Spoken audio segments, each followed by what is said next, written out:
5 بندوں کی نمازیں قبول نہیں ہوتی، 5 کم بخت لوگوں کی نہ نماز قبول ہوتی ہے، نہ روزہ قبول ہوتا ہے، نہ تہجد حالانکہ اللہ تعالیٰ کی لاڈلی عبادت ہے وہ بھی قبول نہیں ہوتی۔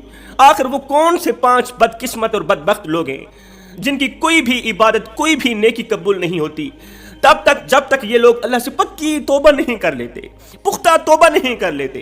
حضرت مولانا جلال الدین رومی رحمۃ اللہ تعالیٰ علیہ نے فرمایا، لوگوں 5 لوگوں کی نمازیں قبول نہیں ہوتی۔ نمبر 1، جس شخص کی وجہ سے اس کے گھر میں رہنے والی کوئی بھی عورت روتی ہو، اس کے ظلم کی وجہ سے، اس کی مار پیٹ کی وجہ سے، اس کے دبدبے کی وجہ سے، جس انسان کے ہاتھ گھر میں رہنے والی کسی بھی عورت کو تکلیف دیتے ہوں، اس کی زبان گھر میں رہنے والی کسی بھی عورت کو دکھ دیتی ہو، ایسے شخص کی نہ نماز قبول ہوتی ہے، نہ روزہ قبول ہوتا ہے، نہ ہی تو تہجد قبول ہوتی ہے۔ 4 روپ ہیں عورت کے، عورت ماں ہے، عورت بہن ہے، عورت بیٹی ہے، عورت بیوی ہے۔ ان چاروں روپوں میں تمہاری وجہ سے کسی بھی عورت کی آنکھوں سے آنسو نکلے تو یاد رکھنا، انہی کے آنسوں کے بدلے اللہ تعالیٰ تمہارے گھر میں سے رحمت اٹھا لے گا، برکت اٹھا لے گا، رحمت کے فرشتوں کو تمہارے گھر کی طرف نہیں آنے دے گا۔ حضرت سیدنا عیسیٰ علیہ السلام کہیں لمبے سفر کو جا رہے تھے، جاتے جاتے آپ کا ایک پرانے سے گھر کے قریب سے گزر ہوا۔ خستہ حال گھر تھا، غریب انسان کا گھر تھا، پرانا سا گھر تھا۔ آپ نے جب نظر دوڑائی، غور کیا تو دیکھا آسمان سے اس گھر پر لعنت برس رہی ہے، لعنت پڑ رہی ہے اس گھر پر۔ حضرت عیسیٰ علیہ السلام نے دیکھا تو اپنی منزل کی طرف جانے کے بجائے اسی گھر کا رخ کر لیا۔ دیکھوں تو صحیح، جانوں تو صحیح، معلوم تو کروں، آخر اس گھر میں رہنے والے لوگ کون سے گناہ کر رہے ہیں جن گناہوں کی وجہ سے ان کے گھر میں اللہ تعالیٰ کی طرف سے لعنت برس رہی ہے۔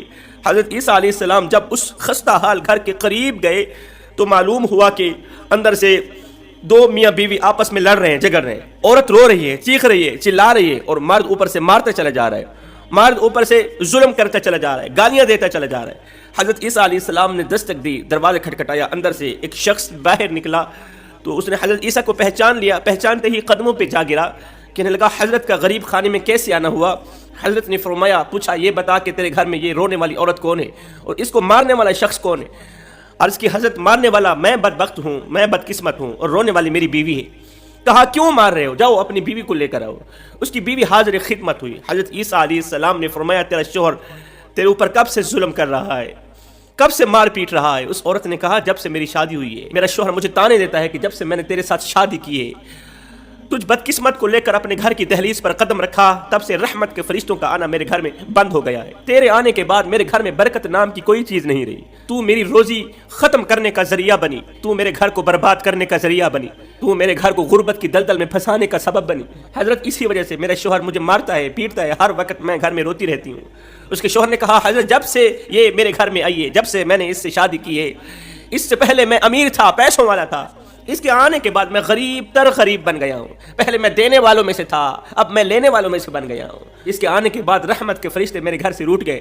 یہ سن کر حضرت عیسیٰ علیہ السلام نے فرمایا، او نادان، یہ مت کہے کہ اسی کے آنے سے تیرے گھر میں رحمت کے فرشتوں کا آنا بند ہو گیا ہے، تیرے گھر میں برکت نام کی کوئی چیز نہیں رہی، بلکہ یوں کہا کر کہ جب سے تو نے اسے مارنا شروع کیا، جب سے تو نے اس پر ظلم ڈھانے شروع کیے، اسے پیٹنا شروع کیا، جب سے تیری بیوی کی آنکھوں سے آنسو نکلے، ان آنسوں نے رحمت کے فرشتوں کا تیرے گھر میں آنا بند کر دیا، رزق بانٹنے والے فرشتوں کا تیرے گھر میں آنا بند کر دیا۔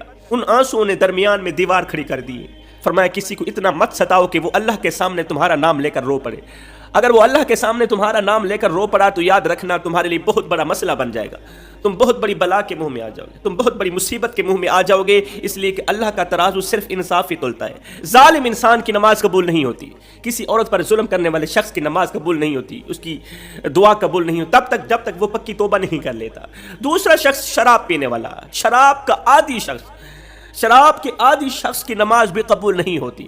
ایک شخص تھا جو شرابی بھی تھا اور ساتھ میں سود خور بھی تھا، شراب کے نشے میں دھت۔ ایک دن یہ شخص سیڑھی سے نیچے اتر رہا تھا، اس کا پاؤں سلپ ہوا، منہ کے بل زمین پر گرا، وہیں ڈھیر ہو گیا، فوت ہو گیا، مر گیا۔ نوجوان بیٹے نے باپ کو دفن کیا، 3 دن تک سوگ مناتا رہا، 3 دن روتا رہا۔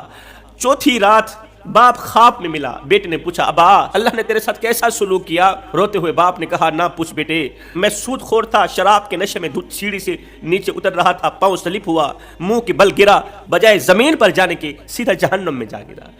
بجائے زمین پر گرنے کے سیدھا جہنم میں جا گرا۔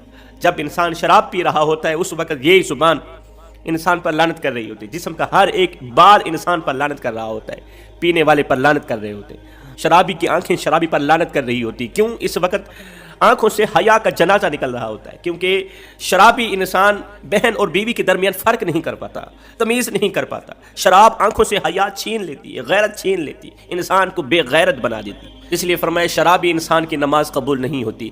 تیسرا شخص، یہ 3 انچ کی پیشانی کسی غیر کے آگے جھکانے والا شخص، جو اتنا بڑا قیمتی سر جس میں دیکھنے کی صلاحیت موجود، سننے کی سمجھنے کی صلاحیت موجود، 3 انچ کی یہ پیشانی، اتنا بڑا سر کسی غیر کے آگے جھکاتا ہے بجائے رب کے آگے جھکانے کے۔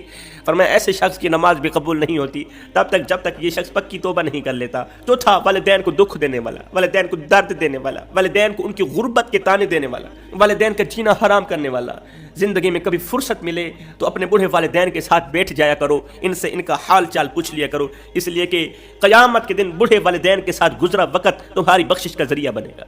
اپنے والدین کے آگے اونچی آواز میں بات مت کیا کرو، جس دن یہ خاموش ہو گئے نا اس دن تم ان کی آواز سننے کو ترسو گے۔ فرمایا نمبر 5، اچھے طریقے سے وضو نہ کرنے والے شخص کی نماز بھی قبول نہیں ہوتی۔ جو وضو کا طریقہ جاننے کے باوجود بھی اچھے طریقے سے وضو نہیں کرتا، ایسے شخص کی نماز بھی قبول نہیں ہوتی۔